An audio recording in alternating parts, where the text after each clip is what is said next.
நீங்கள் தவறவிட்ட எபிசோடுகளை இப்பொழுதே காணுங்கள் உங்கள் Tandivan.com மற்றும் Tandivan யூடியூப் சேனலில்.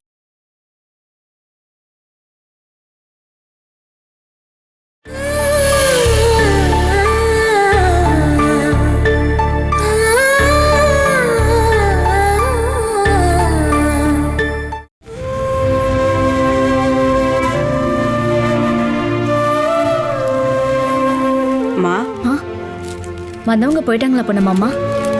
உன்னை அவங்க பார்க்கணும்னு வர சொன்னாங்க. உங்க ஊர் பேர் சொன்னதுனால எனக்கு கொஞ்சம் பயமா இருந்தது. இப்ப இருக்கிற பசங்களோட தைரியம் இருக்குதே. 12ஆம் தேதி கல்யாணம் ஆக போற அந்த பொண்ணை கூட்டிக்கிட்டு தான் அவன் இங்க வந்திருந்தான்.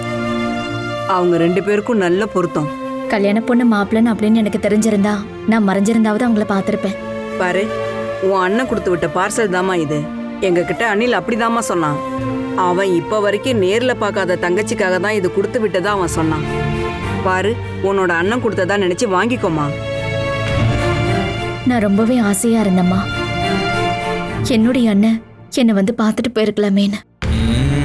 கர்ப்பிணியா இருக்கிற தங்கச்சிக்காக வயிறு நிறைய சாப்பிட ஏதாவது ஒண்ணு வாங்கி கொடுக்க என்னுடைய சொந்த அண்ணனை நான் எப்பவுமே கனவுல தான் பார்க்கறேன். வரமாட்டாருன்னு எனக்கு தெரியும். இருந்தாலும் நான் ரொம்பவே ஆசைப்பட்டேன். நீ எங்களுக்கு பொண்ணா இருக்கும்போது அனிலும் உனக்கு அண்ணன் மாதிரி தாமா. அவன் என்ன கொடுத்து விட்டுருக்கான்னு பார்க்கலாம்.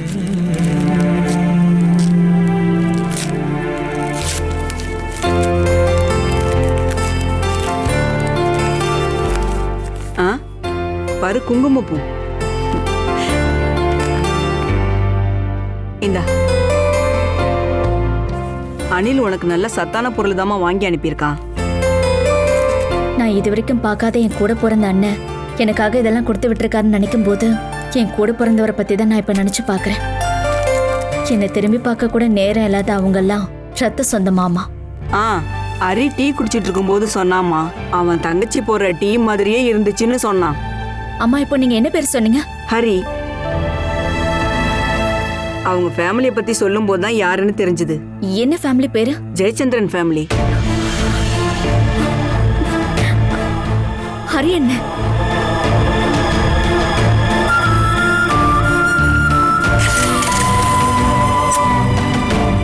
நாங்க போயிட்டு வரோம்.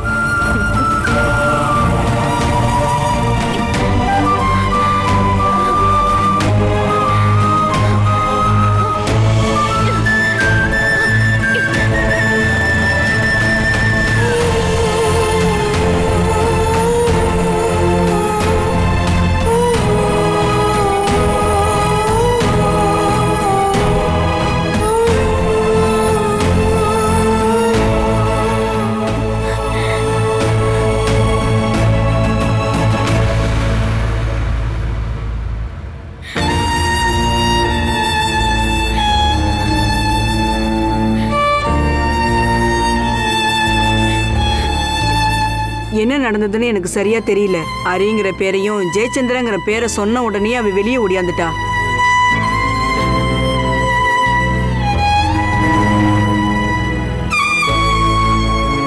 உனக்கு அவரை நல்லா தெரியுமாம்மா? என் கூட பிறந்த அண்ணன். என் அண்ணன் தான் இப்ப இங்கிருந்து போறாரு. என்னோட ஹரி அண்ணன்.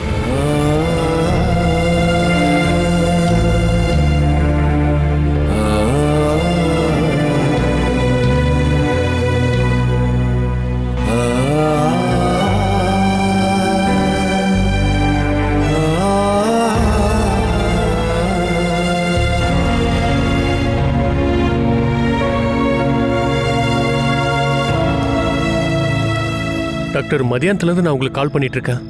Out of coverage area. இல்லை, நான் இப்போ சிஸ்டர் வீட்டில் இருக்கேன். நான் அர்ஜென்ட்டாக டாக்டரை கொஞ்சம் பார்க்கணும். நாளைக்கு காலையில் பார்க்கலாம். Okay doctor.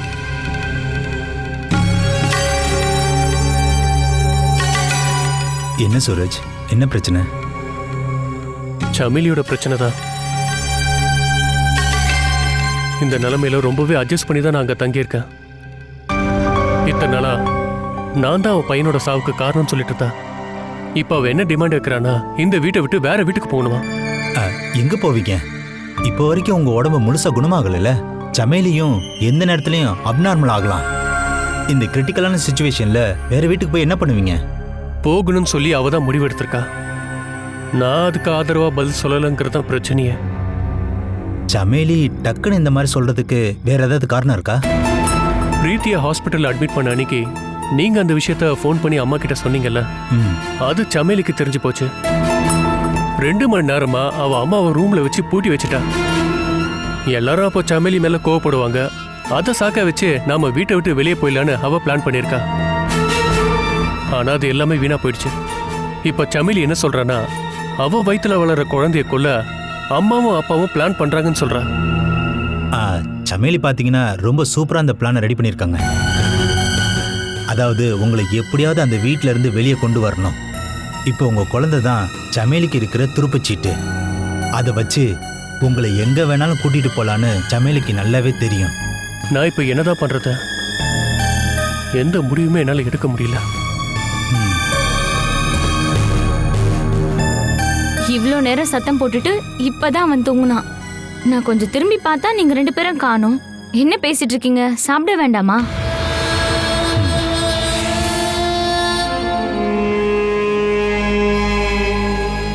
என்னாச்சு சூரஜனா? வீட்டில் ரொம்ப பெரிய பிரச்சனை போயிட்டு இருக்கு.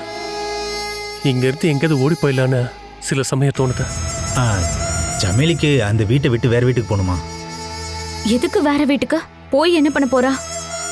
அவங்க என்ன நினைக்கிறாங்கன்னு நம்ம யாருக்கும் தெரியாதுல்ல. சமிலி இந்த மாதிரி நிறைய சொல்லுவா. நீங்க மைண்ட்ல எடுத்துக்காதீங்க. மைண்ட்ல எடுத்துக்காம டக்குன்னு வயலண்ட் ஆகி அவ ஏதாவது முடிவு பண்ணிட்டானா நான் இவ்வளவு நாள் சகிச்சுட்டு இருந்ததுக்கு அர்த்தமே இல்லாம போயிடும். இந்த 1 மாசத்துக்கு அவ என்னதான் சண்டை போட்டாலும் திட்டினாலும் நாம மன்னிச்சுதான் ஆகணும். டெலிவரிக்கு அப்புறமும் அவ இதே மாதிரி இருந்தானா நாம அவளை அதுக்கப்புறம் ஹாஸ்பிட்டல்ல சேர்த்துடலாம். நம்ம இந்த கடைசி மாசத்துல ரொம்ப கவனமாவும் எச்சரிக்கையாவும் இருக்கணும். ஆமா, என் முன்னாடி இருக்கிற பெரிய பிரச்சனை அதுதான். நான் ஒன்னு சொல்றேன். ஒரு 2 நாளைக்கு நான் குழந்தைய தூக்கிட்டு அங்க வந்து தங்குறேன். குழந்தைய பார்த்து அவன் கூட விளையாட செய்யும் போது சம்பளிக்குள்ள ஏதாவது மாற்றம் தெரியும்ல. நம்ம அதையும் முயற்சி பண்ணி பார்க்கலாம். பாப்போம்.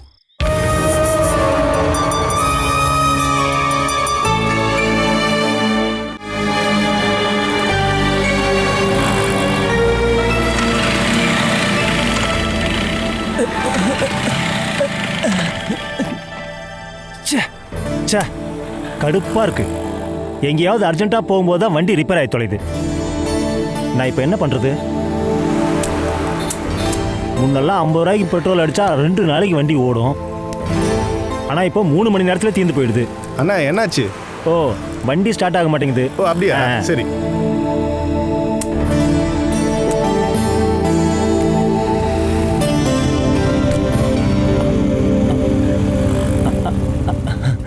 நிறுத்துங்க.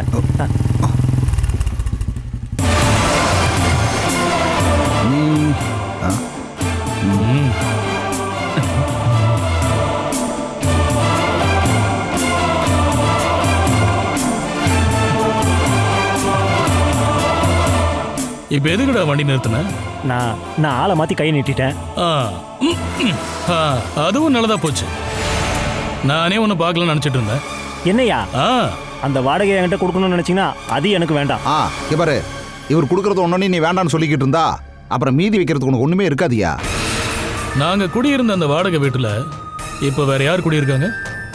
அது காலியா தான் இருக்கு.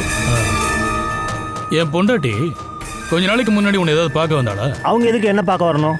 அதையா உனக்கு வாடகை கொடுக்க வேண்டியதா இருந்துச்சு இல்ல, அதை கொடுக்கறதுக்காக ஒரு வேளை அவங்க அங்க வந்தாங்களான்னு சும்மா கேட்டோம் சாரு. அங்க வரலன்னா வேற எங்கேயாவது நீ பாலாவை பாத்தியாடா? அது சரி, பொண்டாட்டி வேற எங்கேயோ தங்க வச்சுட்டு இப்ப என்கிட்ட வந்து கேக்குறியா? அந்த வாடகை தான் வேண்டாம்னு நான் சொல்லிட்டேன்ல. அப்படி இருக்கும்போது என்ன எதுக்காக டார்ச்சர் பண்றீங்க? நீ இப்ப என்னடா சொன்ன? நான் என் பொண்டாட்டி எங்க கொண்டு போய் தங்க வச்சதா இப்ப நீ சொன்ன? முதல்ல என் மேல இருந்து கையெடு, அதுக்கப்புறமா நான் சொல்றேன். அவனை விடுறா, அவன் சொல்லுவான். இரு பாவண்டா, கையை விடு. இப்ப சொல்றா. நான் சொல்லிடுறேன். வெண்மணியில தான் யாருக்கும் தெரியாம உங்க பொண்டாட்டி வாழ்ந்துட்டு இருக்காங்க. வெண்மணி கேஸ முடிக்காத வெளியில வர முடியாதுல்ல, அதனாலயா இருக்கும். ஏய், நீ அவளை பார்த்தது உண்மைதானே? 100% உண்மைதான். அவ எங்க இருக்கான்னு இப்ப நீ சொன்ன? வெண்மணியில ராமு அண்ணா வீட்டுல.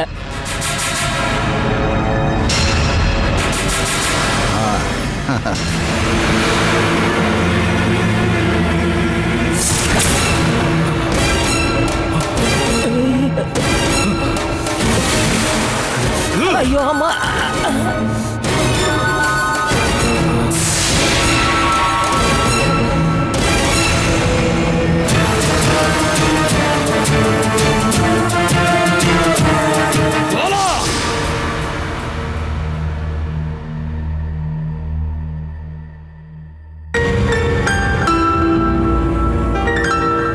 நீயும் வேணு மாதிரி ஆரம்பிச்சிட்டல. சந்தேகம்ன்றது நோய் மாதிரி, ட்ரீட்மெண்ட்டே கொடுக்க முடியாது. அப்போ நானும் வேணும் ஒண்ணுன்னு நீங்க சொல்ல வரீங்களா? அப்படி இல்ல, நம்ம பாலா இப்படி மோசமான காரியெல்லாம் பண்ண மாட்டான்னு நமக்கு நல்லாவே தெரியும். ஆனா இப்ப அவளோட வாழ்க்கை என்னாச்சு? இப்ப உயிரோட இருக்காளா இல்லையான்னு கூட நமக்கு தெரியாது. சொல்ல போனா என் 2 பொண்ணுங்களோட வாழ்க்கையும் ஒரே மாதிரி தான். என் வாழ்க்கையில நடக்கிற எல்லா பிரச்சனைக்கும் முக்கிய காரணம் அவ மட்டும்தான். என் வீட்டுக்காரு அவகிட்ட காட்டுற நெருக்கத்தை சாதாரணமா என்னால எடுத்துக்கவே முடியாதுமா. எப்பவுமே அவ மேலதான் தப்புன்னு எதுக்கு செய்ய சொல்ற? முதல்ல அவ உயிரோட இருக்காளா இல்லையான்னு தெரிஞ்சுக்கணும். அவளுக்கு என்ன ஆச்சுன்னு தெரியாம தான் நானும் ரொம்ப வருத்தப்படுறேன். நான் ஒன்னும் மனிதாபிமானம் இல்லாத பொண்ணு கிடையாதுமா. ஆனா என் வீட்டுக்காரோட நடவடிக்கையும் அவரோட போன் எல்லாம் பார்க்கும்போது அவர் ஏதோ தப்பு பண்றாரோன்னு எனக்கு சந்தேகமா இருக்கு. என்ன மறுபடியும் முட்டாள் ஆக்குறாரோன்னு தோணுதுமா. அவ ஒரு இடத்துல சந்தோஷமா இருக்கான்னா அதை நினைச்சு நம்ம சந்தோஷப்படணும். ஆமா, சந்தோஷம்தான் படணும். ஆனா அவளோட அந்த சந்தோஷத்துக்கு பின்னாடி என் வீட்டுக்காரர் இருக்க கூடாது. அவளோட ஃபேமிலியும் அவளோட புருஷனோட ஃபேமிலியும் ஏமாத்திட்டு வாழ்ந்துட்டு இருக்கா அப்படின்னா, ஒருவேளை அதுக்கு பின்னாடி என் வீட்டுக்காரர் இருந்தாருன்னா அதுக்கப்புறம் நான் என்ன பண்ணுவேன்னு உனக்கே தெரியாதுமா. ஜெயா, நான் என்னதான் பண்ணட்டும் சொல்லுமா? அந்த உறவுக்கு என்ன சம்மதிக்க சொல்றியா? சொல்லப்போனா வேணும் இந்த மாதிரி பைத்தியம் பிடிச்சு அலையறதுக்கு பாலாவுக்கு பங்கு இருக்கு. ஒருவேளை என் மனசுல தோன்றது உண்மையா இருந்தா இதெல்லாம் வேணுக்கு தெரிஞ்சதுக்கு அப்புறம் என் வீட்டுக்காரு பாலாவும் உயிரோட இருப்பாங்களான்னு எனக்கு தெரியல. அதுக்கப்புறம் நீங்க உங்க பொண்ணு பாலாவை விதவியா தான் பார்க்கணும்.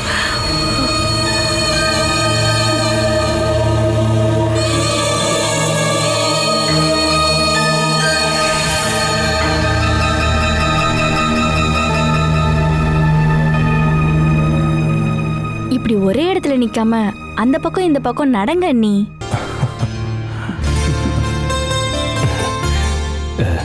தள்ளி நின்னுங்க பாலாண்ணி. இந்த பாலாண்ணி தொலை தாங்க முடியல. மனோஜண்ணா இதோ இருக்காங்கல்ல, வந்தப்ப ரொம்ப பாவமா இருந்தாங்க. ஆனா இப்ப அப்படி இல்ல. சகிச்சுக்கிற என்ன நீங்க பாராட்டியே ஆகணும். யாரை யார் சகிச்சுக்கிறாங்கன்னு நல்லா தெரியும். ராமன் எப்போ வருவாரு? அவர் வர சாயந்தரம் 5-6 மணி ஆயிடும். போக வேணான்னு தான் இருந்தாரு. அதுக்கப்புறம் வெளிநாட்டிலேருந்து பொண்ணு ரொம்பவே ஃபோன் பண்ணி கட்டாயப்படுத்தினா. அவன் நாத்தனார் பையனுக்கு இன்னைக்கு தான் பேர் வைக்கிறாங்களாம். அப்பாவை போயே ஆகணும்னு சொல்லியிருக்கா. அதனால தான் அவர் போயிருக்காரு. தெரியாதனமா அரி இங்க வந்துட்டு போயிருக்கான்றது தெரிஞ்சதுக்கு அப்புறம் ஒரே டென்ஷன். அவன்கிட்ட நிறைய விஷயங்களை பத்தி பேசணும்னு நான் நினைச்சிட்டு இருந்தேன். நான் தான் பாலா இங்க கூட்டிட்டு வந்து இங்க தங்க வச்சிருக்கேன்னு நான் சொல்லி உனக்கு புரிய வைக்கணும். இல்லைன்னா ஜெயா மாதிரியே ஹரி என்ன சந்தேகப்படுவான். ஒரு நிமிஷம் வித்தியாசத்துல தான் இவங்க 2 பேரும் பார்த்துக்கல. பார்க்காம இருந்ததே நல்லதுதான். இன்னைக்கே நான் உன்னை பார்த்து விஷயத்த சொல்லிடுறேன். பாலா, ஹரி கூட இருந்தது என்னோட தங்கச்சி தாம்மா. ஐ மீன் அம்மாவோட தங்கச்சி பொண்ணு திவ்யா. அவ தான் ஹரியை கல்யாணம் பண்ணிக்க போறா. இந்த மாசம் 12ஆம் தேதி கல்யாணம். நீ கவலைப்பட வேண்டாம். எவ்வளோ கஷ்டம் வந்தாலும் நீ அந்த கல்யாணத்தை அட்டென்ட் பண்ற வழியை நான் உனக்கு ஏற்பாடு பண்றேன். அப்போ நான் கிளம்பட்டுமா? Of day leave. நான் இங்க இருந்து ஆபீஸ்க்கு தான் போகணும். பாலா, மனோஜ் மாமா, ஹரியனனுடைய கல்யாணம். என் பக்கத்துல அவர் வந்திருந்தோம் என்னால அவர்கிட்ட பேச முடியாத சூழ்நிலை. ஆனா இப்போ உன் அண்ணன் எங்க இருக்காருன்னு உனக்கு தெரியாதுல்ல. என்னோட ஹரியனை கல்யாணம் பண்ணிக்கிற அந்த பொண்ணு கூட என்னால சரியா பார்க்க முடியாம போயிடுச்சு.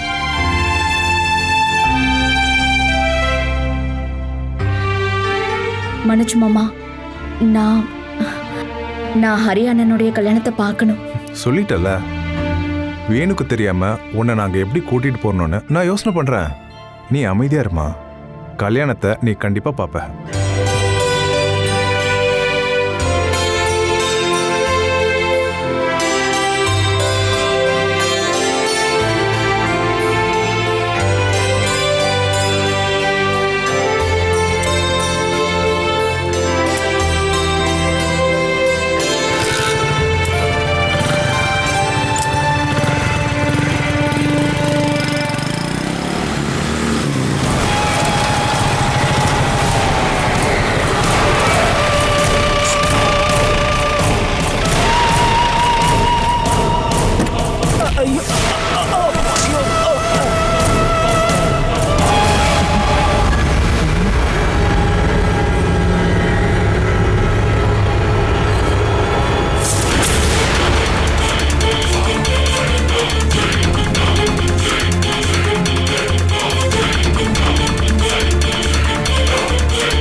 எந்திரிடா, இங்க பாரு, இனிமே உன்னோட சேவை எங்களுக்கு தேவையில்லை, நீ கிளம்பு.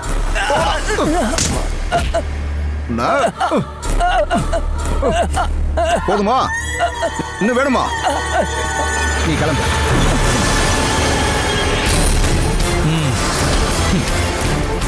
ஏண்டா இதெல்லாம் உன்னோட வேலை தானா இல்ல?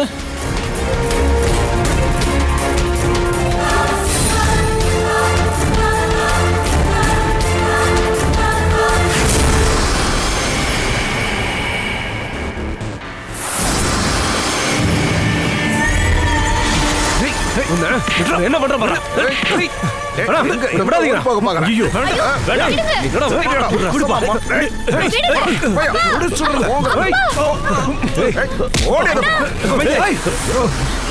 யாரும் தெரியணுமா?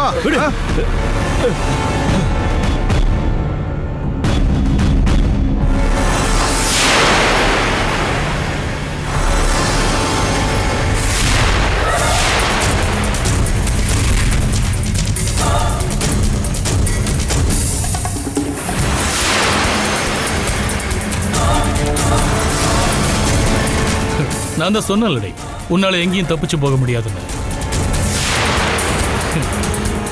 நீ எங்க போய் ஒளிஞ்சாலும் நான் உன்னை தேடி வந்துடுவேன். எங்கடி போற? விடுப்பா, விடு அவளை.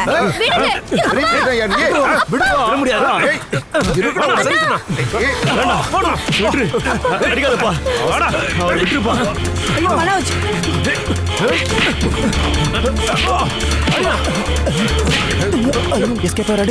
யாருடா நீ? கையேறா. இங்க இருந்து நீ போகலைன்னா எங்க ஆளுங்களை வர சொல்லுவேன். ஆளுங்க வரட்டும், வர்றவனுங்க கிட்ட நான் பேசிக்கிறேன். என் பொண்டாட்டியை எனக்கு தெரியாம இங்க கூட்டிட்டு வந்து ஒளிச்சு வச்சிருக்காங்க. என்ன, என் பொண்டாட்டியை கூட்டிட்டு போறதுக்கு எனக்கு உரிமை இல்லையா? ஓடி அந்த பக்கம் ஓடி.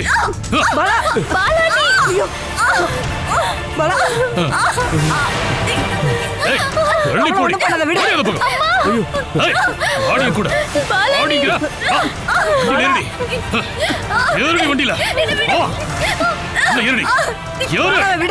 ஓடி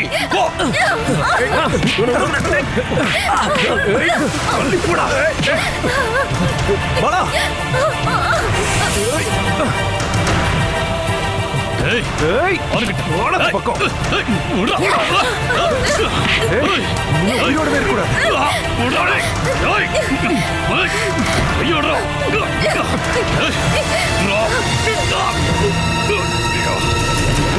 ஏய் என்ன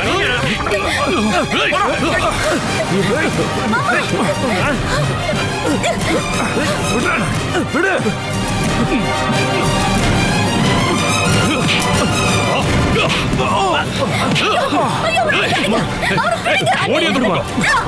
ஐயோ பாலா அம்மாடி பாலா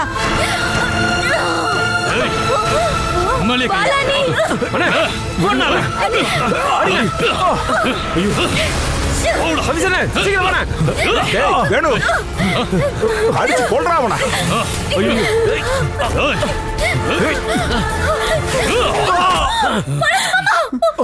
ஐயோ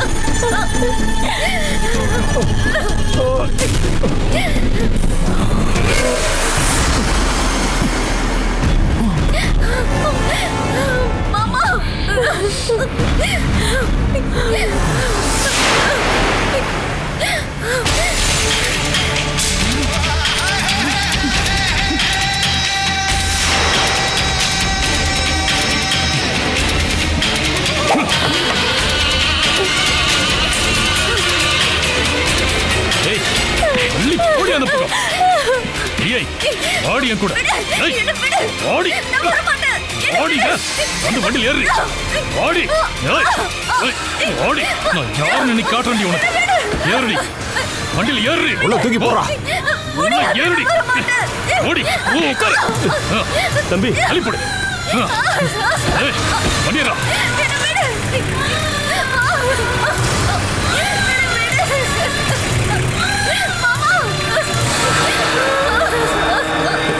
தம்பி தம்பி மனோஜ்